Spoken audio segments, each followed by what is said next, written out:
I want to talk about playing the victim today. This is a subject that comes up all the time, and we all know that one person who does that. As for me, my list is a little bit longer, but we all know people who always play the victim. Oh, poor me, this happened to me, so and so said this to me. It's never anything they do, it's always someone else's fault. Ooh, hoo, hoo, look at what they did. Yeah, I'm sure you're thinking of that person right now. Let's consider this idea. Why do people do that anyway? What is it they might gain by playing the victim? Well, I can tell you one thing: attention.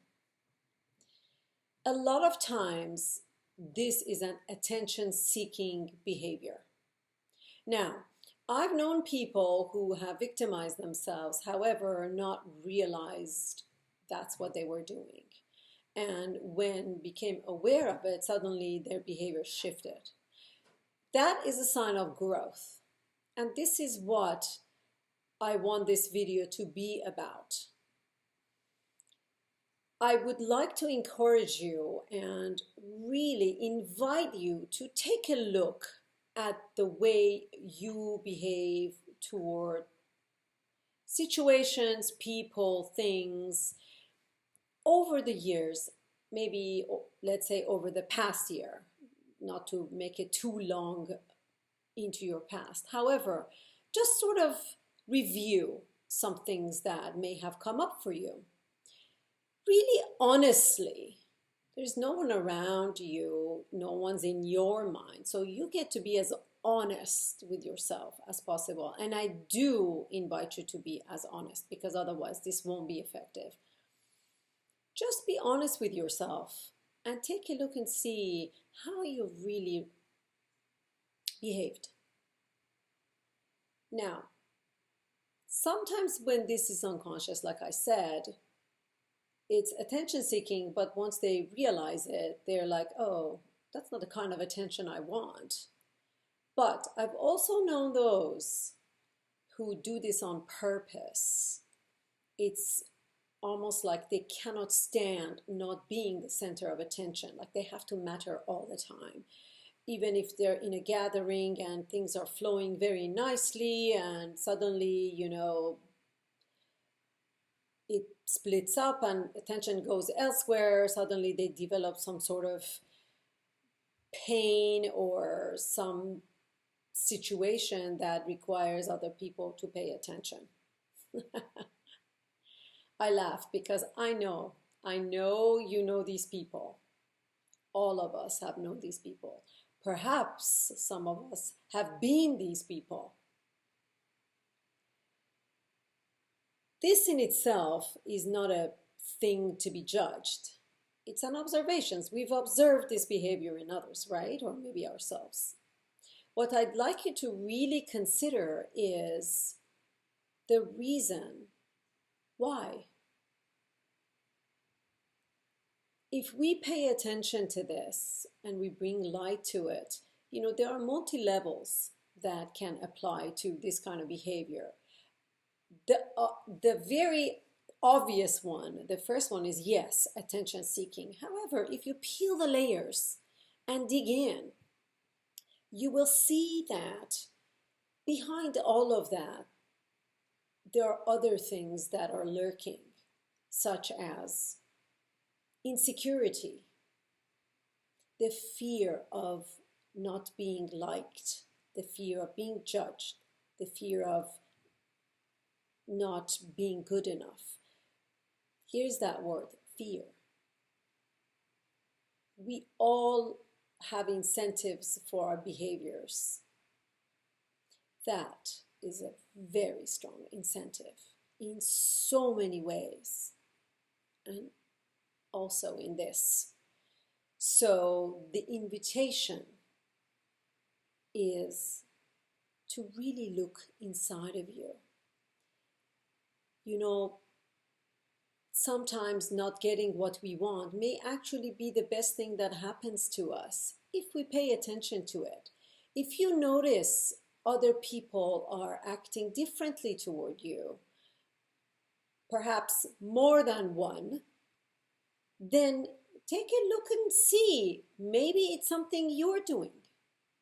Not everyone can be in the wrong. That would provide this wonderful opportunity of growth. And isn't life about that? Why not grow?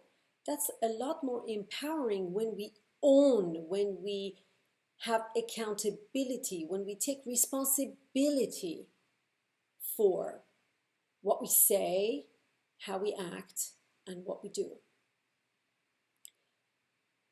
Why talk about someone else that didn't pay attention to us or whatever, didn't want to be in our company when we can work on ourselves? Maybe we did something to offend them and they didn't quite appreciate that, but didn't have the heart to tell us. Maybe they have told us, we just haven't heard it because we got so offended. Now here's that. There is a distinction that I'm going to make. When something comes up, instead of reacting, which comes from the ego mind, reacting immediately, take a moment, maybe just a moment to take a deep breath, enough to create a separation, long enough to let you respond, not react. There is a subtle difference, but a huge, huge difference. I mean, subtlety, but a huge difference.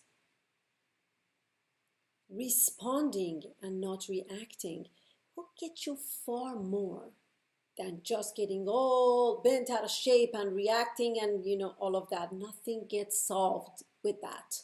We see it in the world stage, on the world stage. Everyone's reacting.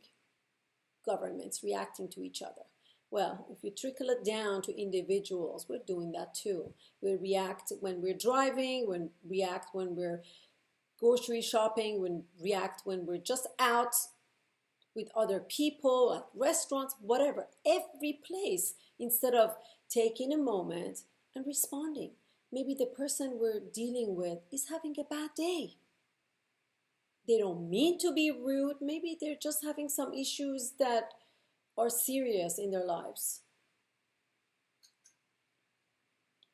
And so much better in a setup of friendships and acquaintances and the community. It's worth doing that a little bit more, don't you think? We all are in this together, interacting, socializing, affecting each other's lives.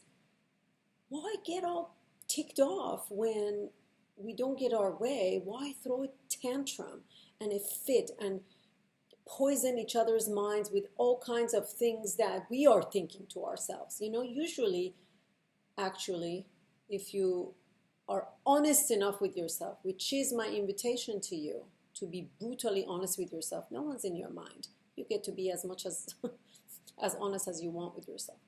But whatever we think about someone are things that we're thinking inside. It's usually our own insecurities or doubts or whatevers that come up that we project onto someone else. My earnest encouragement and invitation to you would be, before you tell other people about your doubts and feelings and whatever's, sit with yourself. You don't know what you say. You don't know what and how it affects somebody else who might even be in the same community as you. You don't have the right. And yes, I just said that. You do not have the right to do that to other people's business. You get to work on you.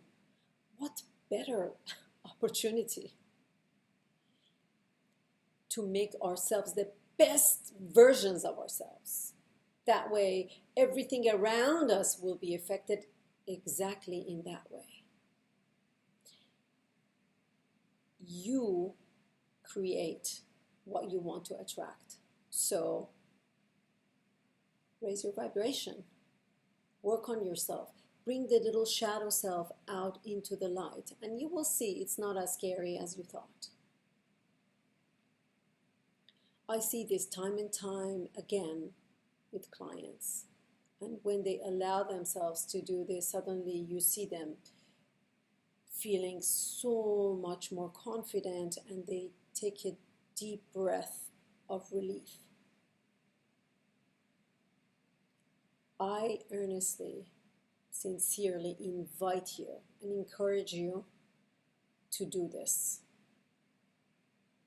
Next time you're playing the victim, take a look at yourself. Oh, here I go again. Now that I've mentioned that the awareness is there, you can't hide behind, oh, so-and-so, look at them.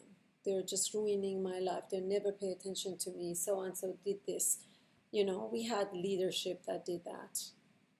It's no different. I'm not getting political, but leadership that played the victim every single day. You tell me if that worked at all. It never works for the better. It'll have short-term gains, but it won't stick long-term. So here it is, playing the victim. Take a look and see. You know, if we don't change, nothing will change. Nothing around us will change. And everything will happen exactly the same around us.